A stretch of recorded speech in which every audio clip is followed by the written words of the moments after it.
What happens when a couple ghost hunters go into a cabin looking for a ghost? Instead, they find something oddly unsettling. Other than the ghost they were there for, something else. And then we take a look at the story of a young woman who is visited by an alien one night and gives her visions of them having sex. Her worst fear is that she's now pregnant from this alien invader. But is that really the worst thing that could happen? Today on Dead Rabbit Radio.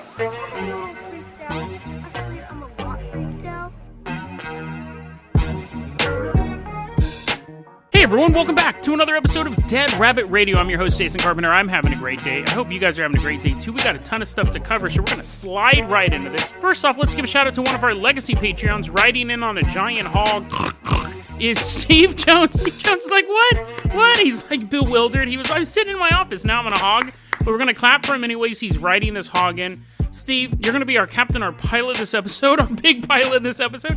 If you guys can't support the Patreon or don't have pigs to ride, that's fine too. Just help spread the word about the show. Steve, go ahead and hop off that pig here. The reason why the pig's in here, let's all pet this giant hog. I'm actually recording today and tomorrow's episodes back to back because tomorrow I have an appointment. I talked about this a long time ago. I have to hold down a hog for God knows how long while another man saws off its hoofs. No. That came out wrong. We're not Jigsaw proteges. He's going to grind down the toenails of this giant hog. So I'll admit I'm a little nervous. I'm recording the next two episodes in advance because I might get injured. Now, I don't think the pig's going to eat my face or anything. That is a possibility. I don't think the pig's going to eat my face. It's a really old hog, and I'm going to hold it down away from its face. But I might, hurt my back or something like that, or shatter every bone in my legs. So I'm recording the next two episodes just in case, so I can take the days off and recuperate. Because bones heal in 3 days, right, guys?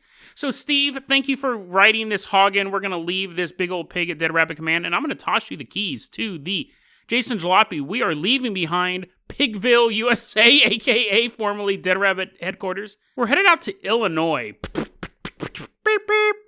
Steve, drive us on down there. Actually, this was a story that Nicholas sent me the other day. It was actually part of when we did that tour of Illinois, but it didn't really fit in to that episode. I also got to say, I got a lot of complaints. Got a lot of complaints about the people who picked number 3 and were suffered eternal damnation. The other people just got stabbed by a clown or entered a television show full of hobos. If you picked number 3, spoiler alert, you were trapped in hell for the rest of eternity. But anyways, I appreciated all of those emails. It made me laugh a lot at how mad you guys were. But anyways, no numbers to be chosen here. This one didn't really fit into the interactive format. But this is really interesting. When you research paranormal conspiracy stuff for so long, the outliers are very, very important. This is something we've been hitting on fairly recently on this show. The outliers are super important because it tells something more about the mythology. Could be totally made up. That would explain an outlier too. Steve, stop the Jason Jalopy right here. We're at Witch's Bridge in Clarksdale, Illinois. Now, very briefly, of course, this bridge has a legend. With a name like Witch's Bridge, it's not like Johnny Witch built the bridge. Apparently, a witch was hung from the bridge. Who knows if that happened? I'm sure people have been hung from bridges there. Whether or not it was an actual witch, it would be kind of hard to hang someone who can fly away, honestly. She's like, my last wish is to hold my broom as you hang me. They're like, okay, what's the worst that can go wrong? I don't think anyone was actually hung from the bridge. There is a cabin nearby, and here's another story that's very, very typical with these type of things. There was a man, he had his family, he got mad at them, he murdered them all with an axe, probably, or a shovel, or a wild dog, he just let it crush all their bones, and then he hung himself on the bridge. Now, apparently, this house is guarded by a zombie dog. Now, all of that stuff is very run-of-the-mill. We have the cursed bridge, we have people getting hung from it, that's super, super common in the lore, in ghost lore. Family annihilators, super common in the lore. Even ghost dogs, hellhounds, things like that, real dogs, are part of the lore. This was really interesting. The cabin's no longer there. It's now been moved to Rochester, Illinois. So they're like, we want a zombie dog. That's their mascot in that town. The zombie dogs, go. So they dragged it there, and the zombie dog's like, oh man, I really missed my view. Apparently, though, when the cabin was in Clarksdale, Illinois, There was a room in the cabin. Obviously, right? You're like, whoa, Jay. You're waking up your buddy. Dude, I don't know why you're sleeping next to your buddy. But you're like, dude, there's a cabin with a room in it. I haven't gotten to the cool part yet, right? But it is cool that you're waking up your buddy to listen to the show. There's a room in this cabin, and no matter what the temperature was outside, if it was hot, if it was cold, if it was moderate, you would go into this room, and it would always be warm. Huh? See, that's the twist. Cold spots is one of the main things you're like, Jason, is that really your big twist? Yes, because it's always cold spots. I've never, ever, in 30 years, come across a ghostly encounter where you entered a room and no matter what the temperature was, the room was warm. It's always, it's so much colder in here. Look, we're going to pull out this thermostat. Look how cold it is. It's a cold spot. Cold spots are always the signs of ghosts. I have never, ever, ever heard of a house that had a haunting in it and there was a room that was constantly warm. See, to me, that's fascinating. If this was just a cabin where a guy murdered his entire family and then hung himself, and that story is not real, then I wouldn't even mention it. And if it had a cold spot, I wouldn't even mention it because we hear that stuff all the time. I've never come across. And when you look at outliers like this, again, you think, maybe some guy made it up and he wanted to be, maybe his name is Johnny Warm and he wanted to start a reputation. It's possible that it's made up, obviously, but it's such an outlier, it's worth investigating. Unfortunately, we can't anymore. The cabin's been moved. But that is a place, if someone said, hey, there's a house on the outskirts of town, it doesn't matter how hot or cold it is outside, you go in a certain room, it's cold, I wouldn't get out of bed to go visit that haunted house, honestly. I'd be like, boring. There's a bunch of demons floating around. They're battling angels in the living room. I'm like, it's cold spots. They're like, no, there's other stuff going on. I'm getting back into bed with your buddy. I'm sleeping with your buddy, too. But if someone said, hey, there's a house on the outskirts of town and there's a room that's always warm, I would go that night. It's crazy. And it's funny because just something that small, it's such an outlier that, to me, that means there's definitely something going on there. Assuming that it's true, assuming that this is just not someone making this up, if that was a verifiable report, there's definitely something going on there. I can explain cold spots, drafts. How often are you in a hot room and you get like a cold draft? It doesn't happen all the time, but you can explain that windows open, other stuff. But to be in a room and it's freezing cold and warm comes in, or it's always just warm. It's really interesting. Again, it could be a weather phenomenon. I'm not saying it's definitely paranormal, but when you come across outliers like this, they're very, very important to investigate. Because the other ones, you're just, if you know haunted houses are supposed to have orbs, and supposed to have cold spots, and supposed to have like creaky floorboards, you think someone's walking from behind you, you're going to notice those, you're going to expect those things, you might even, in your head, make those things happen. So it's possible that was an actual real house. Now it's been moved. There's, as far as I can tell, no reports since then. So, Nicholas, thanks for sending that story over. I didn't want to include it in. I didn't want to give you a number. Just say if you pick number 3, you're warm. No, I wanted you to be damned to eternity. But in an alternate universe, if you pick number 3, how about this? You're just warm. So there you go. And you just go home. So, Steve, I'm going to toss you the keys to the Carpenter copter. We are leaving behind Illinois. We are going to fly out to Russia. So, as you're flying out to Russia, I wanted to give you guys a Dead Rabbit Recommends, and this one's kind of a hybrid. And I really went back and forth over whether or not I wanted to recommend this movie or do a full segment on it. It's not that I don't think the movie's not worth recommending, because the movie's definitely worth recommending. But it's such an interesting story that I almost just did a whole segment on it. I came to the conclusion of the movie's so good, I can't do it justice. But I'm going to do a little teaser for it, and then I want you guys to watch this movie. Steve, actually, let's not go to Russia yet. Turn around. We're headed to Monterey County, because I forgot I did want to cover a little bit of this story. Specifically, we're headed to the Pacific Grove Municipal Golf Course in Pacific Grove, California. It's November 3rd, 2013. We're flying overhead, and it's 7:20 in the morning. And we're flying super low, and people are messing up their golf shots. It's hilarious. And then we see a man over by the restrooms running around. Now, he's not just having a good time, like playing with a dog or something like that. Playing with the zombie dog. He's on fire. He's running around, he's on fire, and we're going to throw some water on him.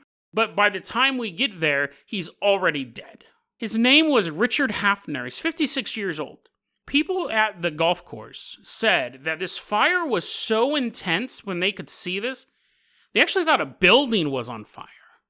Like, it was such a big fire, it was shocking to them when they found it was just one guy. Because what happened is he kind of ran from, like, this walled area to the men's restroom and died against the men's restroom walls, which is a horrible place to go. But, I mean, it's not like being on fire is a picnic or anything, but it's just a horrible combination of things. He was so hot when he touched the wall, he was, like, scorching the brick of the bathroom. The police, fire department, they all show up, and they start the investigation. Homicide? Suicide? Accident? They found what appeared to be accelerant in his car. So it looked like he was sitting in his car, caught on fire, and then started running around and then died about 20 feet later. It was very, very intense fire. Spontaneous human combustion? Well, one man has the answer to this. Cristo Rapallo of Monterey County. He believes it was a UFO attack. I started watching this documentary called Curse of the Man Who Sees UFOs. It is awesome. I totally recommend you guys. It was one of those documentaries, I actually watched it on my vacation last summer. And I put it in and I was like playing Minecraft or something and I was half paying attention. And that story is kind of towards the beginning. And I paused and I rewound it and I go, that's not true. That's not true. Like, what? A guy just exploded in flames? I mean, considering what I talk about on this show, right? But I'm thinking there's no way this is true. And then I kept watching it again, and they start showing, like, local news reports. They're like, a man burst into flames today. And I stopped the movie, shut off Minecraft, and started looking it up, and 100% this story happened. But the concept of the documentary is you're following a man called Cristo Rapallo, who is an avid UFO hunter. And he finds them all the time. It's a really, really interesting documentary. And when you start it off, you go, this guy, he strikes you as if the Big Lebowski and Stephen Greer morphed into one. He believes in that whole, like, I can look up in the sky and I can ask the UFOs to appear, and then little dots will appear in the sky, and they're catching all this stuff on video. He's just a man who's just kind of living on the edge. I think, like, his apartment was messy or something like that. Or his car was messy. Not like that makes you a crackpot, but his life was a mess. And you're following this man, and he's talking about all these UFO events in Monterey County, and then a crop circle appears. And Cristo goes nuts. I've said this before, and I'll say it again. The best documentaries, they are there at the right time. Cartel Land, Dig, Overnight, Curse of the Man Who Sees UFOs. These are all documentaries that the crew just happened to show up at some random point in time and capture I recommend all of those documentaries. They just show up at one point in time and capture history. And I remember I was on the edge of my seat because I was like, what is going on with this crop circle? It's dope. I really, and I was thinking about doing a whole segment on it, but I can't do it justice. Watch Curse of the Man Who Sees UFOs. It's a really interesting profile on someone who's like just kind of a wacky UFO-ologist. He's very, very lucky, or he has some sort of control or connection to these things. And then the underlying mystery is him trying to figure out this crop circle. And it's great. This is a great documentary. Catch Curse of the Man Who Sees UFOs. Steve Jones, let's go ahead and turn around this Carpenter copter, or just give it a globe so you can keep flying in the same direction. But we are leaving behind Monterey County. We are headed out to northern Russia. We got all of our snow gear on, our parkas, and our like face masks. We all look like Arctic Warrior G.I. Joes. It's winter. It's 1989. We're beyond the polar circle, so we're way up there. This is northern Russia. It's 1 a.m. Steve Jones, expert snow pilot. That was his G.I. Joe name, Snow Pilot. And as Steve is flying us in with this Carpenter copter, we're going to see a young woman sitting at a radio station. Now, not like 105.9 with like Laszlo and the Scooge. It's like a listening station for the Soviet Union. It's 1989, and there's a young woman working at this listening radio station. Turning the knobs and stuff like that. She just is like, I don't know what I'm doing. She goes home. She gets off work. She walks through the snow. She gets home. She goes to bed. It is 1 a.m. after all. But when she wakes up, she's sleeping next to her husband. When she wakes up, there's a beam of light right in her face. Oh, man. She's kind of swatting it away. She sees outside what's shining the light in her face. She sees an egg-shaped yellow object. It's interesting, she describes it, and we've come across this a couple times in ufology. She said it looked like, she was egg-shaped, but she said it looked like a cloud, but the edges were diffused. So there wasn't like she was watching an incredible edible egg floating by. It was like she could see it was fuzzy. And I like that because it adds to that otherworldliness of it. You've never looked at a jet close up and go, man, they sure have perfected that fuzzy technology. Everything's very defined, even flying saucers. They have very defined edges. But whatever this was, you couldn't even look at it correctly. It was interdimensional or just putting out some sort of weird energy source. She said the edges looked blurry.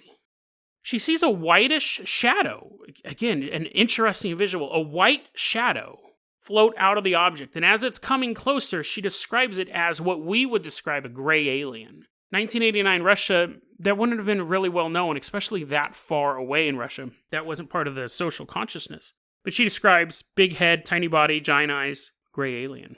This creature flies through the window, just glides through. She's wide awake, her husband's just laying there next to her. Hasn't moved an inch. The alien is now standing next to her in bed. And then she has this is so weird. I love this story because there's just so many weird elements to it. The alien standing next to her in bed, and then she sees a projection of her and the alien having sex. So, is the alien having sex with her in the future? Is she astrally traveling out of her body? Is she looking down at the alien having sex with her? Is it the only way she can kind of compartmentalize what's going on? Because in this story, she is very, very clear she does not want this to happen. She doesn't want to have sex with this alien, and the alien is continuing to try to have sex with her, is trying to rape her. And then the alien gives her a drink, and she calms down. But I'm not sure if she sees the alien give her the drink in the vision or in the projection. If she's being shown this event and she's panicking in bed and the alien gives her the drink in bed. It's all very abstract the way this story is laid out. But after the drink, she calms down. The alien touches her cheek in next to her in the bed. And then the alien floats out the window. Svetlana, did I say her name earlier? Her name's Svetlana, if I didn't say it earlier. Svetlana. She is absolutely paranoid by this. Now, she doesn't know a lot about ufology or aliens or anything like that. They don't have X-Files over there. They don't have the book Communion. That stuff would leak into the culture later. But at this point, she knows that she had sex. Like, whether or not she had sex in some alternate reality, or she was being shown that event, or that was happening to her and she was removed from her body to deal with it, she knows for a fact that in some way she had sex with this alien. And she is petrified she is pregnant. She believes there is a chance that she has a baby inside of her. She doesn't tell her husband what happened. She's waiting for the signs of pregnancy to appear, though. But something else starts to happen to her. She notices that her face, the skin on her face, is starting to get tighter and a little more supple. She sees moles that she's had for years slowly disappear. She gets up, she looks in the mirror in the morning. She can tell she's visibly younger than she was the day before. Eventually, the time came where she didn't even have to wear glasses anymore. She was de-aging somehow. Another odd side effect from this was that, according to her, her sex drive increased tenfold. She could not get enough sex, which the husband is like, I don't know what's going on, but you're looking great, honey. And all this sex, 10 times the sex is amazing. We were already having like sex 10 times a day. It's 100 times a day now. We both have to quit our jobs. At this point, a couple months have passed, and she hasn't given birth. She has shown no signs of being pregnant, and she's actually very relieved by that. Because that was her biggest fear. She looks a lot younger than she used to. She's having sex all the time. She might get pregnant again very, very soon, but she's not pregnant with an alien baby. She's finally come to peace with that. But one morning, she wakes up, and she has a burning desire to carve wood. This was something she had never done before. She never even thought about before. She actually bullied the people in the wood carving club in high school. She goes out, she gets some wood, and she just kind of begins whittling it down. She doesn't really know what she's doing, but she has a need to carve wood. Whittle, whittle, whittle, whittle, whittle, whittle. Over time, she ends up getting like a carving knife, better pieces of wood. She can really get in there. And she finds herself carving a very specific image. It's the image of a gray alien. She's taking these pieces of wood and she's carving away everything. All that's left is the image of a gray alien that floated into her window. But it's not just the gray alien. It's what we would describe, what we know as now, of an alien hybrid. It's a human with the giant eyes of a gray alien. She's carving these figures over and over again. Eventually, she had such a collection of these really interesting figures, she had an art show in St. Petersburg in 1993, where she displayed all of these little gray alien, hybrid human figurines to the public. That story was, I got it from thinkaboutitdocs.com, and they got it from a Russian UFOologist. We've covered this gentleman before, Leonid Somov. That's from a book he wrote called 100 Stories of Encounters with the Unknown, and published in 2004. The story's interesting on a couple different notes. It's funny, I kept wanting to interrupt myself, but I wanted to keep the flow of the story going. One, a lot of times when women are abducted by aliens and they're subjected to these type of hybrid experiments, they don't remember them. We covered one story, and this is really common, but one story that sticks out in my mind was there was a woman, she was abducted, she found herself like paralyzed, there was something covering her lower body, an alien was walking towards her, her legs are spread open, she wakes up, she's at home. That's common, that's usually common. When men get abducted and they have sexual encounters with aliens, they tend to remember them. They remember the experience, but a lot of times when women are having sex with aliens, they don't. We did cover a story of a woman who's getting gangbanged on the moon by reptilians, but that was made up. I will fully say that story is made up. That's not true. So she can remember whatever she wanted. It never happened. But when we look at all these other more believable UFO hybrid experiment stories, women don't normally remember it. So this, again, is an outlier. It's very interesting. Not only did she remember it, she viewed it as a third party. She was watching it happen, and again, was she watching it in the future? Was it happening and she had astrally projected from her body? We don't know. But not only does she remember it, she remembers it as a third party in there. You also have the interesting thing, a lot of times when aliens encounter humans, we'll see them remove tumors, we'll see them heal people. And this one, she was getting younger, which is an interesting side effect to the whole thing. Because that's a huge benefit, obviously. Not just looking good, but you're actually de-aging, you're prolonging your life. Now, we only have the first name Svetlana. I'm sure it's a very, very common name. It's not like you can just go around and look for all the youngest radio operators in Russia who have incredible sex drives. You look for everyone who's still horny. But you have those things that happen. I think the most interesting part of this story, and it's a very interesting story, and I love all the little different rabbit holes we can go down on it, is the wood carving. Now, there is stories of people just normal people getting bonked on the head, getting a metal pipe through the brain. The next thing they know, they're a concert pianist. All of these hidden skills people have that they're magically unlocked. They're not really magically unlocked, like parts of the brain are damaged. It's the reverse of magic, that's tragic. And they're able to develop these skills. She didn't really have that type of experience, but something prompted her to start carving wood. And I think the most obvious answer to the story is the saddest. There's nothing like a human parent's love towards their children. When a father or a mother sees that little baby, it just radiates love. It should. I know it doesn't happen all the time, and I know there's a lot of bastards out there who can't form that connection. But you know what I mean? It needs to. That's part of the human condition. Even as I'm doing this segment, I'm kind of holding my arms like I'm cradling a little baby person. A human's love for their offspring is boundless. And I believe that can translate across the stars. Aside from the reptilian gangbang on the moon, the aliens aren't coming down here and having sex with human women just to have sex with human women. Let's put our conspiracy caps fully on here, guys, because we're going to talk about the space alien hybrid program, which is really common in UFO lore. The great aliens aren't coming down just to have sex with humans. They're coming down to create human-alien hybrids. And a lot of times, the human women don't give birth to the children. A lot of times, they're just used for the sexual act, and then the women are deposited back at home. Now, there are some human women who claim they've given birth to hybrids. But for the most part, the story is they're in some sort of chamber, they're in some sort of breeding pod, some sort of surrogate birthing method.